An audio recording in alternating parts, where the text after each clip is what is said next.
The holographic transmission flickered across every inhabited world in the galaxy, its message burning itself into the collective consciousness of 100 billion beings.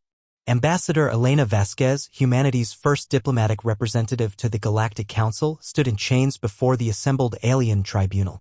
Her voice remained steady despite the plasma restraints that crackled around her wrists. "I came here in peace," she said, her words translated into thousands of languages simultaneously. "I offered humanity's knowledge, our art, our friendship. If this is how you welcome new voices to your council, then perhaps the galaxy deserves what comes next." The Zephyrian Chancellor, his crystalline form pulsing with indignant colors, raised what passed for a hand. "The primitive species speaks of consequences? You who have known space travel for barely a century dare threaten civilizations that have spanned millennia." Around the great amphitheater, representatives from 47 species chittered, growled, and hummed their agreement.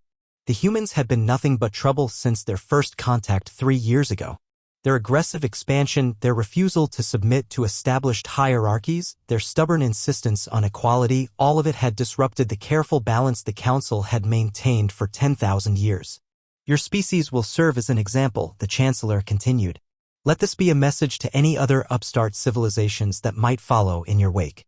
The execution chamber materialized around Elena, its walls lined with quantum fire projectors. She closed her eyes, thinking of Earth's blue skies, of her daughter's laughter, of the olive groves where she'd spent her childhood. The flames engulfed her, and her scream echoed across the galaxy. On Earth, Admiral Sarah Chin watched the transmission from the Strategic Command Center buried beneath the Rocky Mountains.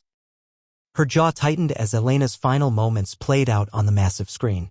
Around her, the faces of humanity's military leaders reflected the same cold rage that now consumed her. "How long until the fleet is ready?" she asked without turning from the screen. 12 hours, Admiral," replied General Morrison, his voice barely controlled. "Every ship, every weapon, every soldier we have." "And the new technology?" Dr. Reeves, the lead scientist for Project Prometheus, stepped forward. "The quantum disruption drives are online. We can fold space-time itself, create localized reality storms. The Council's shields won't protect them from weapons that rewrite the laws of physics." Chen nodded slowly. The galaxy had made a fundamental miscalculation. They had seen humanity's brief history in space and assumed weakness.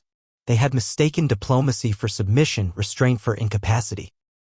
They had never bothered to study Earth's history to understand what happened when humans were pushed too far. "Send the message," she ordered. Across the galaxy, the transmission began. No threats, no demands, no diplomatic protocols. Just 7 words in perfect galactic standard. "You burned our diplomat. We declare war." The response from the Council came within hours. Laughter, mostly. The Vorthan Empire's war leader called it the amusing tantrum of a species that hasn't learned its place. The crystalline hegemony's prime mind dismissed it as the final delusion of a dying race. They stopped laughing when the first human fleet materialized in the Zephyrian home system. The ships were unlike anything in the galactic databases. Instead of the sleek, efficient designs preferred by advanced civilizations, these vessels looked like geometric impossibilities. Angles that hurt to perceive, hulls that seemed to exist in multiple dimensions simultaneously. They moved through space not like ships, but like tears in reality itself. The Zephyrian Defense Fleet, pride of the galaxy's most advanced military, opened fire first. Their plasma cannons and quantum torpedoes passed harmlessly through the human vessels as if they were firing at ghosts. The return volley was something else entirely. The quantum disruption beams didn't just destroy the alien ships, they erased them from existence, leaving behind voids in space-time that would take centuries to heal.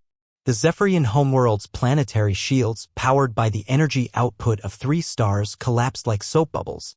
Admiral Chen stood on the bridge of her flagship, watching the alien world burn. She felt no satisfaction, only the cold certainty that this was just the beginning. The galaxy had 46 other species that had witnessed Elena's murder and done nothing. She had time to visit them all.